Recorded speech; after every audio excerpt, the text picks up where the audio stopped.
Hello, and welcome to another short story. This one is The Telltale Heart by Edgar Allen Poe, published in 1843. True. Nervous. Very, very dreadfully nervous I had been and am.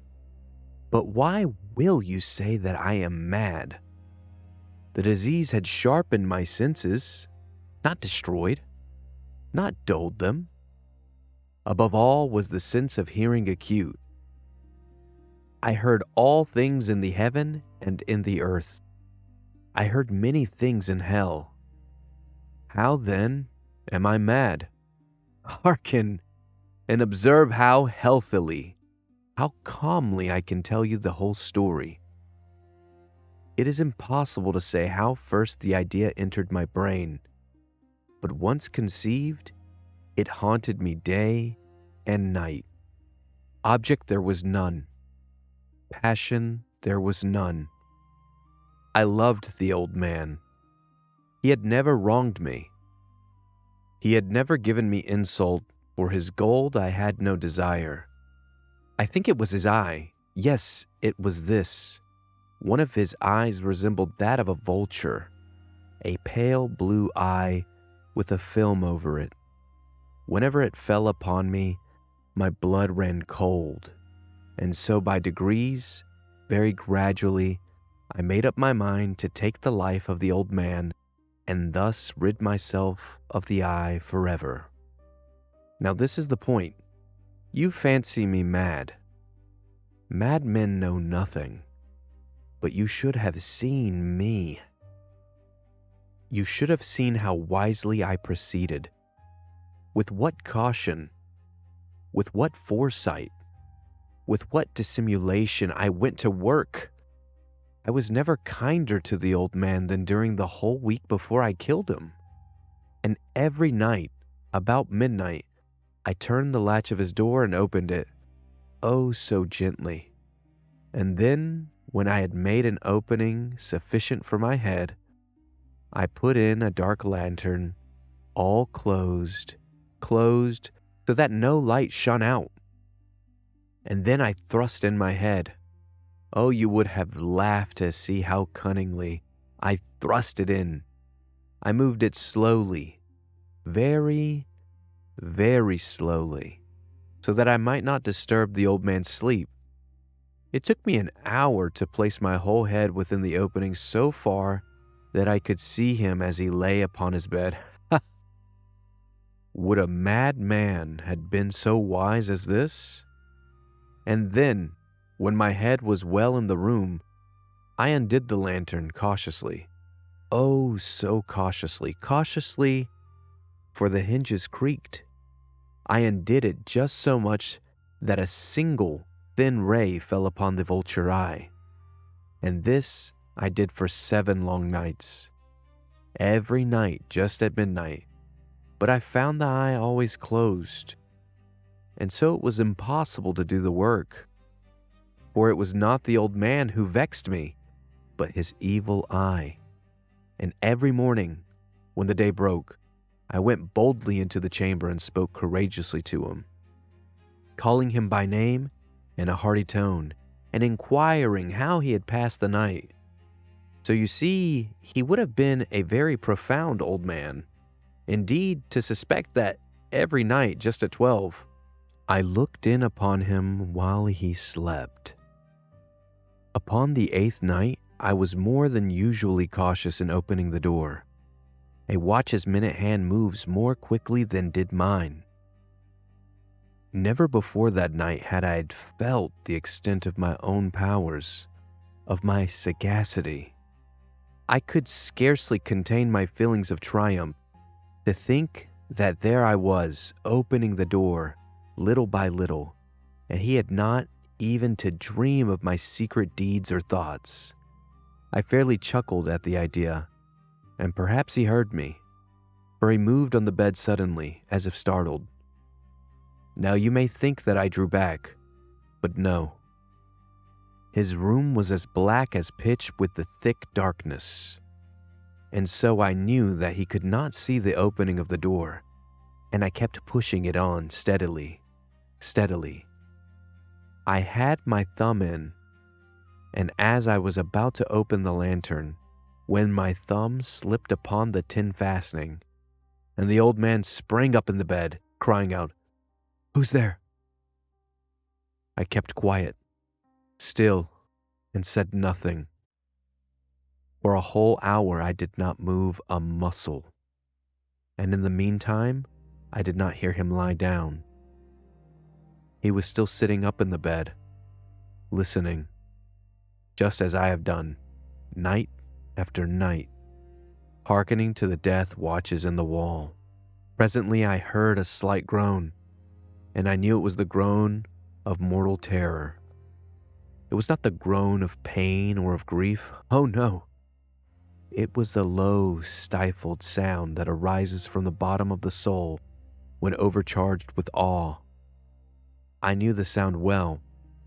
Many a night, just at midnight, when all the world slept, it has welled up from my own bosom, deepening with its dreadful echoes. The terrors that distracted me, I say I knew it well. I knew what the old man felt, and pitied him. Although I chuckled at heart, I knew that he had been lying awake ever since the first slight noise. When he had turned in the bed, his fears had been ever since growing upon him. He had been trying to fancy them causeless, but could not. He had been saying to himself, "It is nothing but the wind in the chimney. It is only a mouse crossing the floor," or "It is merely a cricket which has made a single chirp."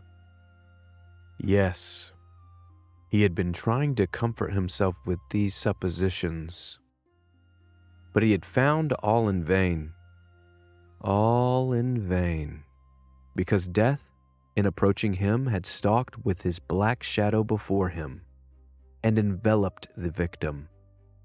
And it was the mournful influence of the unperceived shadow that caused him to feel, although he never saw nor heard, to feel the presence of my head within the room. When I had waited a long time, very patiently, without hearing him lie down, I resolved to open a very, very little crevice in the lantern. So I opened it. You cannot imagine how stealthily, until at length a single dim ray, like the thread of the spider, shot from out the crevice and fell upon the vulture eye. It was open, wide open, and I grew furious as I gazed upon it. I saw it with perfect distinctness, all a dull blue, with a hideous veil over it that chilled the very marrow in my bones. But I could not see nothing else of the old man's face or person, for I had directed the ray as if it by instinct, precisely upon the damned spot. And now I have not told you that what you mistake for madness is but over-acuteness of the senses. Now I say, there came to my ears a low, dull, quick sound, such as a watch makes when enveloped in cotton. I knew that sound well. It was the beating of the old man's heart. It increased my fury, as the beating of a drum stimulates the soldier into courage. But even yet I refrained and kept still. I scarcely breathed. I held the lantern motionless. I tried how steadily I could maintain the ray upon the eye. Meantime, the hellish tattoo of the heart increased. It grew quicker and quicker, and louder every instant. The old man's terror must have been extreme. It grew louder, I say louder every moment. Do you mark me well? I have told you that I am nervous. So I am. And now, at the dead hour of the night, amid the dreadful silence of that old house, so strange a noise as this excited me to uncontrollable terror. Yet for some minutes longer I refrained and stood still. But the beating grew louder, Louder. I thought the heart must burst. And now a new anxiety seized me. The sound would be heard by a neighbor. The old man's hour had come. With a loud yell, I threw open the lantern and leaped into the room. He shrieked once only. In an instant, I dragged him to the floor and pulled the heavy bed over him. I then smiled gaily to find the deed so far done. But for many minutes, the heart beat on with a muffled sound. This, however, did not vex me. It would not be heard through the wall. At length, it ceased. The old man was dead. I removed the bed and examined the corpse. Yes, he was stone dead. I placed my hand upon the heart and held it there many minutes. There was no pulsation. He was stone dead. His eye would trouble me no more. If you still think me mad, you will think so no longer when I describe the wise precautions I took for the concealment of the body. The night waned and I worked hastily but in silence. First of all, I dismembered the corpse. I cut off the head and the arms and the legs. I then took up 3 planks from the flooring of the chamber and deposited all between the scantlings. I then replaced the boards so cleverly, so cunningly, that no human eye, not even his, could have detected anything wrong. There was nothing to wash out, no stain of any kind, no blood spot whatsoever. I had been too wary for that. A tub had caught all. When I had made an end of these labors, it was 4 o'clock, still dark as midnight. As the bell sounded the hour, there came a knocking at the street door. I went down to open it with a light heart, for what had I now to fear? There entered 3 men, who introduced themselves, with perfect suavity, as officers of the police. A shriek had been heard by a neighbor during the night. Suspicion of foul play had been aroused. Information had been lodged at the police office, and they, the officers, had been deputed to search the premises. I smiled, for what had I to fear? I bade the gentleman welcome. The shriek, I said, was my own in a dream. The old man I mentioned was absent in the country. I took my visitors all over the house. I bade them search well. I led them, at length, to his chamber. I showed them his treasures, secure, undisturbed. In the enthusiasm of my confidence, I brought chairs into the room and desired them here to rest from their fatigues, while I myself, in the wild audacity of my perfect triumph, placed my own seat upon the very spot beneath which reposed the corpse of the victim. The officers were satisfied. My manner had convinced them.